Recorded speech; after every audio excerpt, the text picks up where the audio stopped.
ચાલો મિત્રો, વાન્યચા ફેમિલી વ્લોગમાં આપનું હાર્દિક સ્વાગત છે. મિત્રો, આજે આપણે સરસ મજાની રેસીપી બનાવવાની છે. જે રેસીપીનું નામ છે સરસ મજાના આજે આપણે મસાલા કાજુ પારા બનાવવાના છે. મિત્રો, તો તમે પૂરેપૂરી રેસીપી જોજો. સરસ મજાના કાજુ પારા બનાવવા માટે આપણે સૌ પ્રથમ એક વાટકી રોટલીનો એટલે કે ઘઉંનો લોટ લીધેલો છે, તેમજ અડધી વાટકી રવાનો લોટ છે, તેમજ એક વાટકી મેંદાનો લોટ લીધેલો છે. અને સરસ રીતે આપણે આ લોટને બાંધીને તૈયાર કરશું. ત્યાર પછી આપણા સરસ મજાના કાજુ પારા બનાવવાના છે. મિત્રો, તો તમે પૂરેપૂરી રેસીપી જોજો. સ્વાદ પ્રમાણે મીઠું પણ ઉમેરી દઈએ.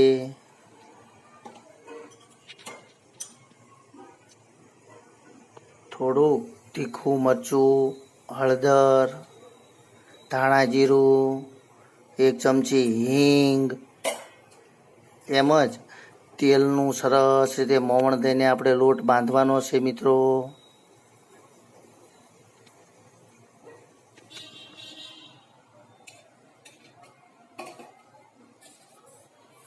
ત્યાર પછી આપણે થોડુંક જીરું શેકેલું એટલે કે તાવડીની અંદર શેકીને રાખેલું છે તે ચોળીની અંદર ઉમેરવાનું છે. તેનો સ્વાદ સરસ મજાનો આવશે. મિત્રો, તો ચાલો સરસ રીતે લોટને બાંધીને તૈયાર કરી લઈએ.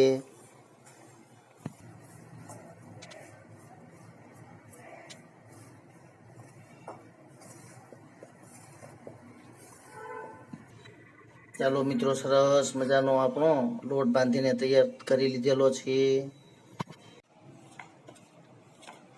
ચાલો મિત્રો, આજે આપણે સરસ મજાના મસાલા કાજુ પારા બનાવવાના છે, પડવાળા સરસ મજાના. તો તેના માટે આપણે આવી રીતે રોટલી પહેલાં વણીને તૈયાર કરી લઈશું. અને ત્યાર પછી સરસ મજાના પડ બનાવવા માટે બધી જ રોટલીને સરસ રીતે ગોઠવશું. તમે પૂરેપૂરી રેસીપી જોતા રહેજો. મિત્રો, તો ચાલો આપણે આ રીતે રોટલી બધી જ તૈયાર કરી લેવાની છે. પહેલાં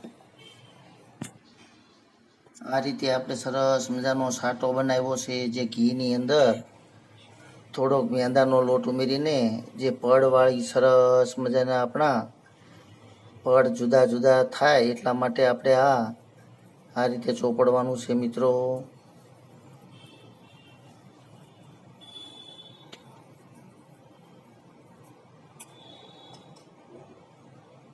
તમે કદાચ એવું સરસ મજાના આવા કાજુ પારા બનાવીને સમજો. મિત્રો, કારણ કે આપણે કાજુ જેવો આકાર આપવાનો છે એટલા માટે આપણે ત્યાંનું નામ કાજુ પારા રાખેલું છે. મિત્રો, તો આપણે સરસ મજાના આવા મસાલા પડવાળા કાજુ પારા બનાવવાના છે. તમે પૂરેપૂરી રેસીપી જોઈને આ રીતે બનાવજો. મિત્રો, તો ચાલો બધી જ રોટલીને આ રીતે આપણે પડ માટે ગોઠવી દઈએ.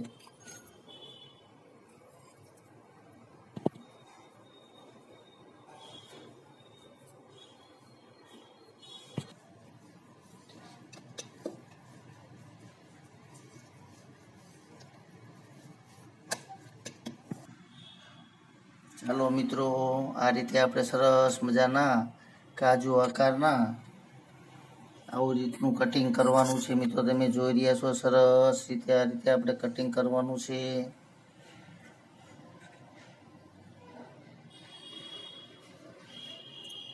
ચાલો, તો હવે બધી જ રોટલીનું આ રીતે કટિંગ કરી લઈએ ફટાફટ. અને ત્યાર પછી તળવાના છે. મિત્રો,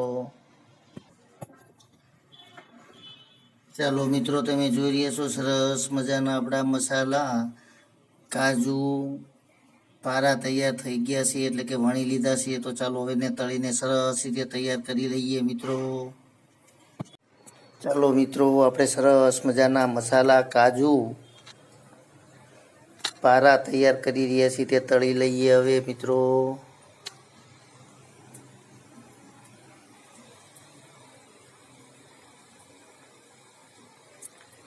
એકદમ સરસ મજાના ક્રિસ્પી અને પોચા આપણા કાજુ પારા તૈયાર થતા હોય છે મિત્રો, જે હું તમને પછી બતાવીશ. તમે એકવાર ચોક્કસથી આવો નાસ્તો બનાવજો, ખાવાની ખૂબ જ મજા આવશે. કારણ કે આપણે શક્કરપારા ખાઈ ખાઈને થાકી ગયા હોય ત્યારે આવી મીઠાઈ જો બનાવશો તો ખૂબ જ મજા આવશે અને બાળકોને પણ આવું સરસ અલગ જ આઈટમ લાગશે મિત્રો.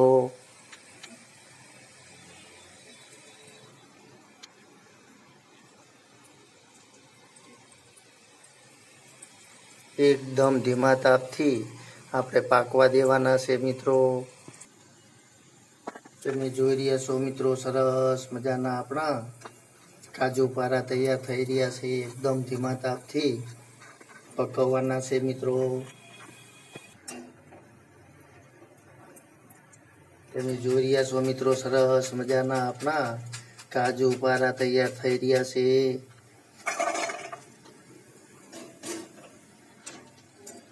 એકદમ ક્રિસ્પી અને પોચા સરસ મજાના આપણા કાજુ પારા તૈયાર છે મિત્રો.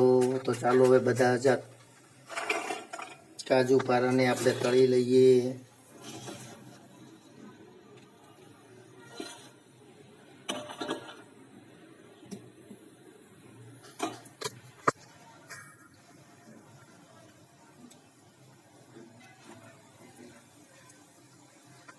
તમે જોઈ રહ્યા છો, સરસ મજાના આપણા કાજુ ગરમ છે પણ સરસ મજાના ક્રિસ્પી અને પોચા સરસ મજાના તૈયાર થઈ ગયા છે.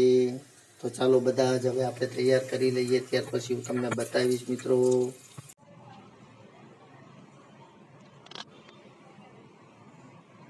ચાલો મિત્રો, તમે જોઈ રહ્યા છો, સરસ મજાના આપણા મસાલા કાજુ પારા તૈયાર થઈ ગયા છે મિત્રો.